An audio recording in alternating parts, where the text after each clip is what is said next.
জীবনে অনেক কথাই বলেছি, তবে আজকে একটা গুরুত্বপূর্ণ কথা বলতে চাচ্ছি। আমরা শতভাগ মুসলিম দেশেই বসবাস করি। সেই দেশের একজন জেনারেল শিক্ষককে 40-50 থেকে শুরু করে 70-80 হাজার টাকা স্যালারি আমরা মাসের 1 তারিখে গভর্নমেন্ট থেকে পে করে থাকি।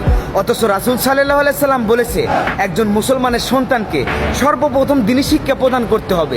সেই দিন শিক্ষা প্রদানকারী হুজুরদেরকে আমরা সর্বোচ্চ বেতন দিই 8 থেকে 10 হাজার টাকা, তাও আবার সেটা দিতে হয় গ্রামবাসী মহল্লাবাসীদের কাছ থেকে তুলে চাঁদা। আমরা যে মসজিদের ইমাম মুয়াজ্জিমকে সামনে রেখে ফুলসিরাত পাড়ি দিয়ে যেতে চাই জান্নাতে, সেই ইমাম মুয়াজ্জিমের বেতন মাত্র 6 থেকে 7 হাজার টাকা, তাও আবার সেটা থাকে গ্রামের সভাপতির কাছে। মাস শেষে তা তুলতে হয় তাদেরকে ঘুরে ঘুরে। আমরা আবার সেই ইমাম মুয়াজ্জিমের পিছনেই নামাজ পড়ে যেতে চাই জান্নাতে।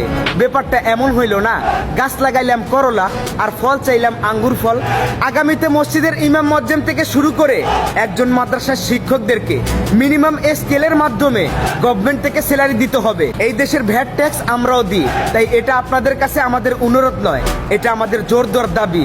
এই ভিডিও আপনাদেরকে শেয়ার করতে হবে না।